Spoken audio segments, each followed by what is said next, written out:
नमस्ते। आज हम बात करने वाले हैं भारत के एआई सपने के बारे में। लेकिन रुकिए, ये कहानी सिर्फ कोड और एल्गोरिदम की नहीं है। नहीं, ये कहानी है एक किसान की, एक मशीन की और उस जमीन की जो इन दोनों को एक साथ जोड़ती है। तो चलिए कहानी की शुरुआत करते हैं महाराष्ट्र के एक छोटे से गांव से।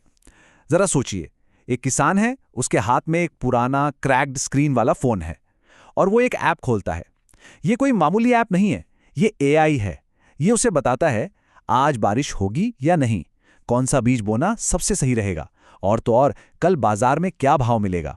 शायद पहली बार कोई टेक्नोलॉजी उसकी अपनी भाषा में सीधे उससे बात कर रही है।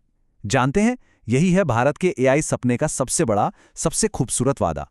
और ये जो तस्वीर है ना, ये इस पूरी कहानी का निचोड़ है, इसका सार है। एक तरफ देखिए भारत की सदियों पुरानी विरासत और दूसरी तरफ उसकी आज की मॉडर्न महत्वाकांक्षाएं। अब जो भी टेक्नोलॉजी आएगी उसे इन दोनों के बीच एक पुल बनाना होगा, एक बैलेंस साधना होगा। यही असली चुनौती है। तो ठीक है, भारत का एआई सपना। चलिए इसमें थोड़ा और गहरे उतरते हैं, क्योंकि देखिए ये एक ऐसा सपना है ना जिसमें एक तरफ तो बेशुमार मौके हैं, जबरदस्त संभावनाएं हैं, पर दूसरी तरफ कुछ गहरे छुपे हुए खतरे भी हैं। और इस सपने को हकीकत में बदलने के लिए सरकार बहुत बड़े लेवल पर काम कर रही है, जैसे कि भारत विस्तार, जो किसानों का एआई सलाहकार बनेगा, या फिर मिशन भाषिनी, जिसका मकसद है 140 करोड़ लोगों के बीच भाषा की हर दीवार को घिरा देना। और इन सब की नींव क्या है? आधार, यूपीआई, डिजी लॉकर, हमारा डिजिटल पब्लिक इंफ्रास्ट्रक्चर। तो ये सिर्फ कुछ ऐप्स नहीं है, समझ रहे हैं? ये एक पूरे देश को टेक्नोलॉजी से बदलने की एक बहुत बड़ी राष्ट्रीय कोशिश है। पर ये सब कुछ हमें एक बहुत ही बुनियादी, एक बहुत जरूरी सवाल पर लाके खड़ा कर देता है। सवाल यह है कि 140 करोड़ लोगों के लिए एआई कैसे बनाया जाए, वो भी ऐसे लोग जो इतने अलग हैं, इतनी विविधता है, और ये सब ऐसे करना है कि जो डिजिटल डिवाइड है, जो अमीर और गरीब के बीच की टेक्नोलॉजी की खाई है, वो और भी गहरी ना हो जाए। सच कहें तो यही वो सवाल है जिसके इर्द गिर्द हमारी आज की पूरी पड़ताल घूमेगी। तो फिर इस इतनी बड़ी चुनौती से निपटा कैसे जाए? देखिए, जो वेस्टर्न एथिकल फ्रेमवर्क्स हैं वो शायद यहाँ भारत में पूरी तरह फिट ना बैठें। तो हो सकता है कि जवाब हमें कहीं बाहर नहीं बल्कि अपनी ही सांस्कृतिक जड़ों में खोजना पड़े। और यहीं से एक बिल्कुल नया आइडिया सामने आता है कि हमें एक नए नैतिक कंपास की, एक नए दिशा सूचक की जरूरत है, और उसे हम कह सकते हैं डिजिटल धर्म। अब सवाल उठता है, ये डिजिटल धर्म आखिर है क्या? इसे ऐसे समझिए, ये टेक्नोलॉजी के लिए एक एथिकल और फिलॉसफिकल कंपास है।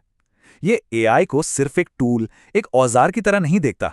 नहीं, ये उसे एक ऐसी ताकत के रूप में देखता है जिसे सही काम और सेवा के रास्ते पर चलना बहुत जरूरी है, अनिवार्य है। अच्छा, तो ये काम कैसे करता है? इसके 5 बहुत सरल लेकिन गहरे सिद्धांत हैं। चलिए एक एक करके देखते हैं। पहला है सत्य। इसका मतलब है ट्रूथ, एक्यूरेसी, कि डेटा सच्चा और पारदर्शी हो। फिर आता है अहिंसा, यानी डू नो हार्म, किसी को भी कोई नुकसान ना पहुंचे। तीसरा है सेवा, मतलब टेक्नोलॉजी सबकी भलाई के लिए हो, for the benefit of all. चौथा है न्याय, यानी फेयरनेस, सबको बराबरी का मौका मिले। और आखिर में 5वां संतोष, जो सस्टेनेबिलिटी और लॉन्ग टर्म जिम्मेदारी की बात करता है। यही 5 सिद्धांत, यही 5 कसौटियां होंगी जिन पर हम भारत के एआई को परखेंगे। ओके, तो सिद्धांत तो सुनने में बहुत अच्छे लग रहे हैं ना, पर सवाल ये है कि क्या ये असल दुनिया में काम करते हैं? तो चलिए इस फ्रेमवर्क को टेस्ट करते हैं। पहली केस स्टडी है भारत का महत्वाकांक्षी भाषा एआई मिशन भाषिणी। देखते हैं कि जब मशीन हमारी बोली सीखती है तो असल में होता क्या है। और चुनौती कितनी बड़ी है ये समझने के लिए बस ये एक नंबर देखिए, 19,500 से भी ज्यादा। इतनी भाषाएं और बोलियां हैं भारत में। ये एक पूरा भाषाई महासागर है और एआई को इसी महासागर में तैरना सीखना है। सोचिए इसका वादा कितना बड़ा है। एक वॉइस फर्स्ट इंडिया, यानी एक ऐसा भारत जहां आवाज ही काफी है। ये उन करोड़ों लोगों के लिए दरवाजे खोल सकता है जिन्हें पढ़ने लिखने में दिक्कत होती है। अब नागरिक को सिस्टम तक नहीं जाना पड़ेगा, बल्कि सिस्टम खुद नागरिक तक आएगा। ये वाकई में सबके लिए सेवा का सपना सच कर सकता है। लेकिन जैसे ही हम इस पर डिजिटल धर्म का लेंस लगाते हैं, कुछ बहुत गहरे सवाल उठ खड़े होते हैं। जैसे सेवा का सिद्धांत। ये सवाल करता है कि क्या एआई सिर्फ हिंदी और इंग्लिश जैसी बड़ी भाषाओं की सेवा के लिए है, या फिर संथाली और गोंडी जैसी छोटी भाषाओं के लिए भी? फिर आता है न्याय। ये पूछता है कि इन भाषाओं के डेटा का मालिक कौन होगा। क्या इसका फायदा उन समुदायों को मिलेगा जिनकी ये भाषाएं हैं, या सिर्फ बड़ी बड़ी टेक कंपनियों को। और आखिर में अहिंसा। ये हमें सोचने पर मजबूर करता है कि हेल्थ केयर या कानून जैसे किसी नाजुक मामले में एक छोटा सा गलत ट्रांसलेशन कितना बड़ा नुकसान कर सकता है। और यही हमें अहिंसा का असली गहरा मतलब समझ आता है। देखिए, अहिंसा का मतलब सिर्फ शारीरिक चोट ना पहुंचाना नहीं होता। अगर एक एआई गलत सलाह दे, ऐसी सलाह जो किसी की जान या रोजी रोटी छीन ले, तो वो भी एक तरह की हिंसा ही है। चलिए अब भाषा से निकलकर खेतों की ओर चलते हैं। अपनी दूसरी केस स्टडी में हम देखेंगे कि जब यही एआई खेत की मिट्टी पर उतरता है तो क्या होता है। हम बात कर रहे हैं एग्रीकल्चर एआई प्लेटफॉर्म भारत विस्तार की।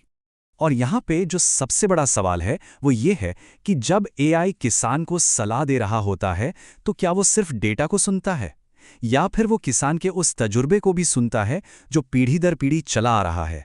ये मशीन के आंकड़ों और इंसान की सदियों की समझ के बीच का टकराव है। अब देखिए, कागज पर तो वादे बहुत शानदार हैं।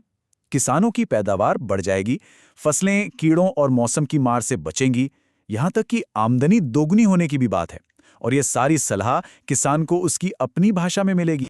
पर फिर से जब हम डिजिटल धर्म का चश्मा पहन के देखते हैं तो तस्वीर बदल जाती है। सत्य का सिद्धांत सवाल उठाता है, जिस डेटा पर एआई को ट्रेन किया गया है वो डेटा कहाँ से आया? क्या सिर्फ बड़े बड़े कमर्शियल फार्म से, या उन छोटे किसानों से भी जिनकी भारत में सबसे ज्यादा संख्या है? न्याय का सिद्धांत पूछता है, क्या ऐसा होगा कि छोटे किसानों को तो बस एक बेसिक एसएमएस अलर्ट मिले और बड़े फार्म्स को सैटेलाइट से चलने वाली प्रीमियम एआई सर्विस? और सेवा का सिद्धांत ये जानने की कोशिश करता है कि ये एआई असल में है क्या। क्या वो किसान का एक सच्चा साथी है जो उसका बोझ हल्का करे, या फिर एक बॉस है जो बस उसका डेटा निकालने आया है? तो ये सारी बातें, भाषा और खेत की ये दोनों कहानियां हमें एक आखिरी और शायद सबसे जरूरी सवाल तक ले आती हैं। सवाल ये कि किसान, मशीन और धरती, इन तीनों के इस नए रिश्ते का भविष्य आखिर होगा क्या? इसी बारे में एक बहुत ही खूबसूरत बात कही गई है कि टेक्नोलॉजी को अपना सह किसान समझिए, पार्टनर समझिए, लेकिन मुख्य किसान कभी नहीं। क्योंकि मुख्य किसान तो हमेशा वही इंसान रहेगा जो जमीन को छूकर बता दे कि उसमें कितनी नमी है। ये जो एहसास है, ये जो समझ है, वो कोई मशीन कभी नहीं सीख सकती। तो आखिर में सवाल ये नहीं है कि एआई भारत के खेतों में आएगा या नहीं, वो तो आएगा ही। असली सवाल ये है कि जब वो आएगा तो हम एक देश के तौर पर क्या बनेंगे? क्या हम एक ऐसा देश बनेंगे जहां हर किसान के पास एक सलाहकार होगा जो मशीन का इस्तेमाल करता है, या फिर हम एक ऐसा देश बनेंगे जहां हर किसान की जगह एक मशीन होगी?